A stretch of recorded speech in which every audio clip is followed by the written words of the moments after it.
සුබ දවසක් ඔබ සියලු දෙනාටම. අද අපි කතා කරන්න යන්නේ මේ මිනිත්තු 15කින් කරන්න පුළුවන් කොන්දේ වේදනාව සඳහා ව්‍යායාම කිහිපයක්. පළවෙනි ව්‍යායාමය මේ රෝගියා ඇඳේ දිගා වෙලා ඉන්න ඕන. ඊට පස්සේ අපි මේ දණිස් දෙකම නමා ගන්නවා මේ විදිහට අංශ 90ක විතර තියෙන නමාගෙන ඊට පස්සේ එක දණියක් පපුව දෙසට නමනවා අත් දෙකෙන් මල්ලගෙන නමලා මේ බඩේ තියෙන මසල්ස් තද කරගෙන 1 2 3 4 5 දක්වා ගණන් කරනවා. ඊට පස්සේ ආපහු එක රිලීස් කරනවා. ඊළඟට අනිත් කකුලට යනවා. ඒ කකුල උඩට තෙරපගෙන 1 2 3 4 5ට යනකම් ගණන් කරනවා. ඒ කකුල රිලීස් කරනවා. ඊට පස්සේ මේ කකුල් දෙකම අල්ලගෙන 1 2 3 4 5 වෙනකම් ගණන් කරනවා. මෙහෙම අල්ලගෙන ඊට පස්සේ ආපහු පාද දෙකම රිලීස් කරනවා. දැන් අපි මේ මිනිත්තු 15 එක්සර්සයිස් එකේ දෙවෙනි ව්‍යායාමය ගැන තමයි කතා කරන්න යන්නේ. මෙහිදී අපි කරන්නේ ඇඳේ උඩබෙලිය අතර දිගා වෙලා දණිස් දෙක මේ විදිහට නමලා තියාගෙන පපුව මතින් අත් දෙක තියා ගන්නවා. තියාගෙන මේ දණිස් දෙකම කකුල් දෙක එක පැත්තකට නමනවා. හැබැයි උරපතු දෙකම තියෙන්න ඕන ඇඳ මත. මෙහෙම එක පැත්තකට නමලා පුළුවන් තරම් 10ට ගණන් කරනවා. 1 2 3 4 5 6 7 8 9 10. දැන් ආපහු මුල් තත්ත්වයට එනවා.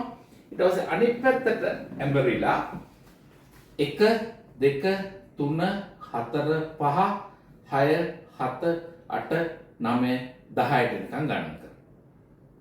අපි තුන්වෙනි ආකාරයේ ව්‍යායාමය ගැන කතා කරන්නයි යන්නේ. මෙහිදී පෙර පරිදිම ඇඳ මත දිගා වෙලා ඉන්න ඕන. දණිස් දෙක නමාගෙන අපි මේ කොන්ද මේ ඇඳ මතින් ටිකක් උස්සනවා උඩට. මෙතන කවයක් හැදෙන ලෙස. මෙහෙම උස්සලා 1 2 3 4 5ට ගණන් කරනවා. ආපහු රිලැක්ස් කරනවා. ඊට පස්සේ මේක ඇඳ මතට තෙරපනවා. ඇඳ මතට තෙරපනවා. 1 2 3 4 5ට ගණන් කරනවා. අපි දැන් පෙන්වන්න යන්නේ හතරවෙනි ව්‍යායාම ආකාරය. මෙහිදී පෙර පරිදිම ඇඳ හෝ බිම උඩ අතර නිදාගෙන ඉන්නවා. දණිස් දෙක නමලා අත් දෙක පපුවට තියලා අපි ඊළඟට කරන්නේ මේ හිස සහ උර හිස් දෙක බිම තියාගෙන මේ ඉනෙන් උඩට උස්සනවා. උස්සලා අපි 1 2 3 4 5ට යනකම් ගණන් කරනවා. ගණන් කරලා ආපහු පහළට එනවා.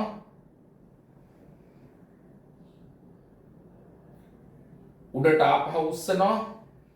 1 2 3 4 5ට යනකම් ගණන් කරනවා. ආයෙ පාත් කරනවා. මේක කොන්දට කරන ව්‍යායාමයේ පස්වෙනි එක. මෙහිදී අපි කියනවා cat and camel exercise එක කියලා. මේකෙදි මේ විදිහට දණහිසෙන් ඇඳේ ඉන්නවා. අත් දෙක මේ විදිහට තියාගෙන පළවෙනි එක camel. ඒ කියන්නේ අපි කොන්ද උඩට තෙරපන්න ඕන. හිස පාත් කරන්න කොන්ද තෙරපනවා උඩට. මෙහෙම කරලා 1 2 3 4 5ට එනකම් ගණන් කරනවා.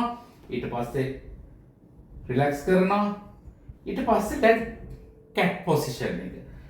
මෙහෙම කොන්ද පහළට තෙරපගෙන හිස උසවගෙන 1 2 3 4 5ට යනකම් ගණන් කරනවා.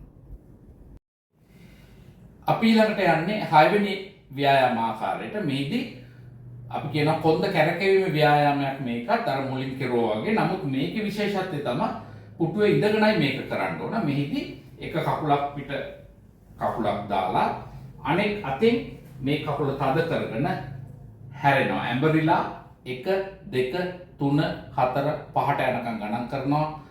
ආපහු මුල් තත්ත්වයට එනවා.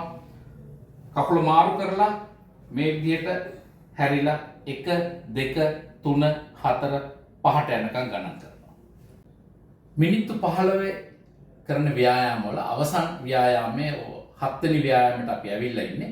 මෙහිදී සිද්ධ කරන්නේ අත් නැති පුටුවක වාඩි වෙලා මේ උරපතු ඇටය එකිනෙක දිශාවට මේ මිඩ් ලයින් එක දිහාට මෙහෙම තද කරනවා. මෙහෙම තද කරගෙන 1 2 3 4 5ට ගණන් කරනවා. ආපහු රිලැක්ස් පොසිෂන් එකට එනවා. මං හිතන්නේ ඔබට තේරුම් යන්න ඇති අපි මේ කතා කරපු ව්‍යායාම 7 එක් ව්‍යායාමයක් පස්සරයක් විතර මිනිත්තු 15ක් 20ක් විතර ඇතුළත කාලයක කරන්නට පුළුවන්. මේ ව්‍යායාම දවසකට එක වතාවක් මිනිත්තු 15ක් 20ක් හරි එහෙම නැත්නම් උදේ සහ සවස දවසකට දෙපාරක් වුණත් කරන්න පුළුවන්. මේ ව්‍යායාම සිදු කිරීම මගින් ඔබ කොන්දේ වේදනාව තියෙනවා නම් ඒක අඩු කරගන්න පුළුවන්. ඒ වගේම කොන්දේ වේදනාව නැත්නම් කොන්දේ කැක්කුම හැදෙන එක යම් දුරකට වළක්වා ගන්නත් පුළුවන්. ඉතින් මිතුරියනි ඔබ සියලු දෙනාටම ඉතා ස්තුතිවන්ත වෙනවා මෙඩිසින් විත් ඇන්ටන් YouTube channel එක හා සම්බන්ධ වී හිටියට. අපි තවත් වීඩියෝකින් හමු වෙමු. තාමත් ඔයගොල්ලෝ මෙඩිසින් විත් ඇන්ටන් YouTube channel එක subscribe කරලා නැත්නම් ඒක subscribe කරන්න, like කරන්න, share කරන්න, පහළ තියෙන bell icon එක ඔබන්න. ඔබට සුබ දවසක්.